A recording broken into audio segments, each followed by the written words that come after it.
Because of the injuries, yes. I think that, first of all, major props to James Harden because, when he's injured, he's injured. This is not a dude that loves to miss games. He doesn't miss many games. That's just not what he does. But I think that when you look at the Brooklyn Nets, my only concern about the Brooklyn Nets is primarily themselves. Now, obviously, that comes with the attachment that if you're worried about them imploding, then obviously you have to look at teams like the Milwaukee Bucks and Philadelphia 76ers and an outside chance with the Miami Heat and take it a little bit more seriously. Because I'm still wondering, as I said weeks ago, what the hell is taking, KD and AD so long to get back?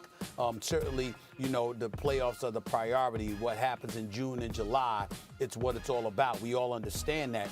But in the same breath, you just look at this team in terms of chemistry, cohesiveness, and what have you, and you kind of wonder when these guys are going to come back and play some games. And 1 minute you hear that he's on his way back and he could be ready to go. Another time you don't see that at all.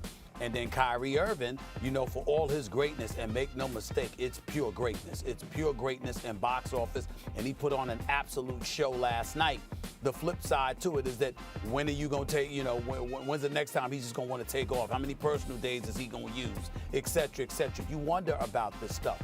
Meanwhile, teams like Milwaukee are saying, hey, listen, we coming.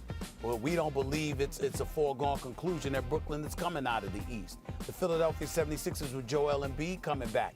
We'll see what's going to happen in that regard.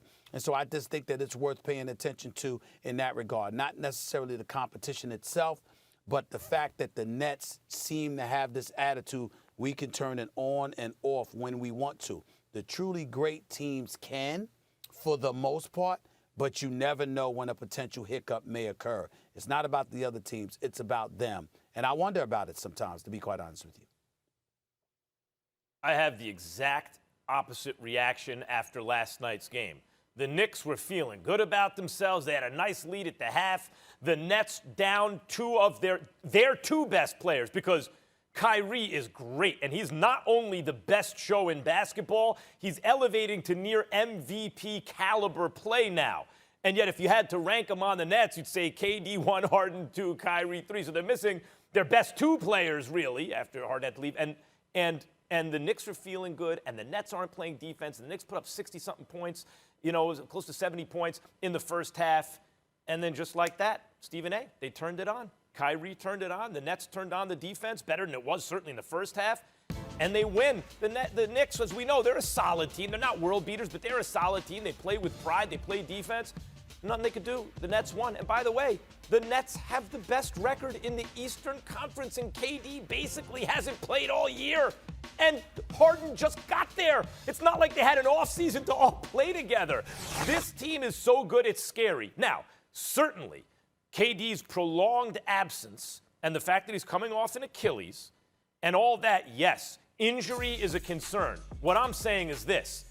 If the Nets are healthy, I'm at the point where I don't think anyone else can win the championship this year if they're healthy, and I think that includes the Lakers. If the Nets are healthy, because now I've seen the Nets down, I've seen each star. We know KD can carry a team. I've seen Harden do it by himself, beat some good teams by himself. And now I've seen Kyrie beat a solid team with a big lead at the half when he was the only star on the floor. They can all carry a team. And the three of them together, I keep saying it, let me be very clear.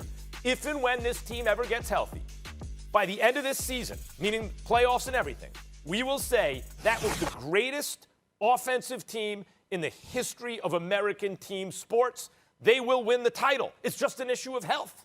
Well, I appreciate you coming to the party because that certainly wasn't your position at the start of the season, but that's neither here nor there. What I will tell you is this. When I look at when you saw them play, you still had that for the first month or two of the season. But here's the deal. You didn't think they would play defense good enough. That was your position. But that's fair enough. Bottom line is this. Right. Here's what you look at when you look at the Brooklyn Nets. Again, they are showstoppers, bona fide showstoppers. These brothers are real and on another level.